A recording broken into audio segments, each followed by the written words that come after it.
সাতক্ষীরা জেলা আশাশুনি উপজেলা। দর্শক, বোদাটা খেয়াঘাটি। এখানে আমি দেখতে পাচ্ছেন দর্শক, বাঁধ কিন্তু ভেঙে যাচ্ছে, অনেক ভেঙে পড়ছে। প্রতিনিয়ত দিন কিন্তু এখানে ভেঙে পড়ছে বাঁধ। প্রশাসনকে উদ্দেশ্য করে বলবো, এই বোদাটা খেয়াঘাটে এখানে বাঁধ নির্মাণ করতে, সুন্দর ভালোভাবে করতে। প্রতিনিয়ত দিন কিন্তু ভেঙে ভেঙে যাচ্ছে নদীতে।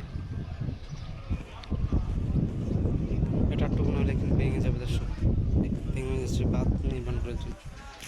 সাধারণ মানুষজন কিন্তু ঝুঁকিপূর্ণ তো আছে, বাঁধগুলো দেখাচ্ছে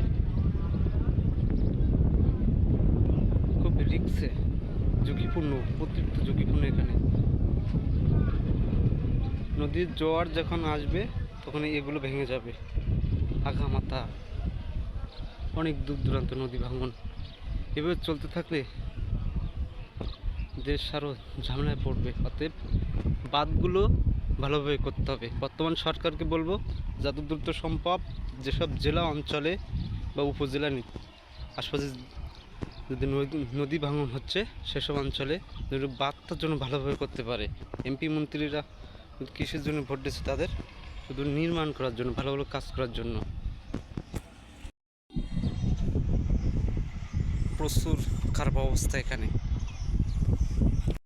অনেক দূর ধরে চলছে। প্রতিদিন ভাঙচুর হচ্ছে। পাশে তো বাড়ি আছে, ওরাও তো ঝুঁকিপূর্ণতে আছে। এখান থেকে শেষ আপডেট। খুব খারাপ অবস্থা।